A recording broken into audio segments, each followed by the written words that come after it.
What's up, guys? Today I'm here with another episode of Crossover Crack, this time with Sokka and Qui-Gon Jinn. So let's go. Now, stay with me. This pairing is only kind of weird if you don't understand Qui-Gon.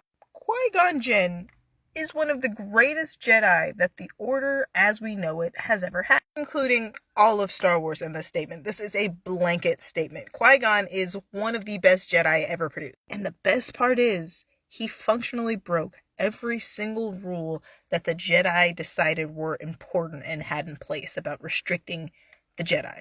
But because his wisdom and his character were so impactful, the Council could do nothing but offer him a spot that Qui-Gon never took. Qui-Gon deeply cared for every single life form that he came into contact with.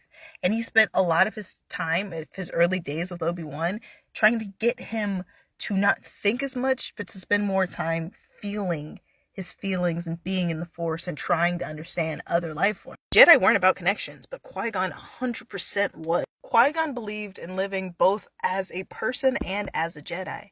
And I think he would have loved Sokka, because our Water Tribe boy was a lot of those things. He was emotional and brilliant and thoughtful and responsible in a deep way.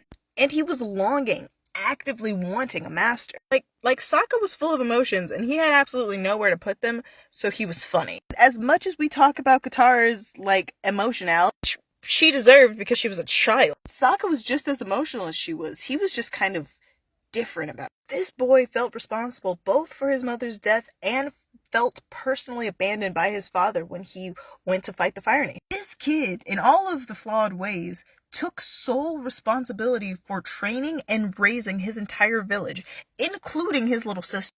This guy was the single non-bender in the Avatar's posse for the longest time, and he was their leader. Sokka is completely made up of emotions and brilliance, and up until he met Master Piandao, he had nowhere to put them and nothing to do with it. And I think it's at that moment that Qui-Gon would be able to help him the most. I think the dual training from those masters would work well with Sokka's hyperactive brain, but would also help develop him into the best leader that he was capable of being. And I think that Qui-Gon didn't laugh enough in his life, and I think Sokka would make him laugh. I think Sokka would make him laugh a lot. I feel like the specific Qui-Gon would have to be a little bit younger, kind of in his earlier days with Obi-Wan. Not super young, but just a little bit younger. Like I said, the Sokka, when he meets Master Piandao, that is the best time I think that it would work. Thank you for coming to my TED.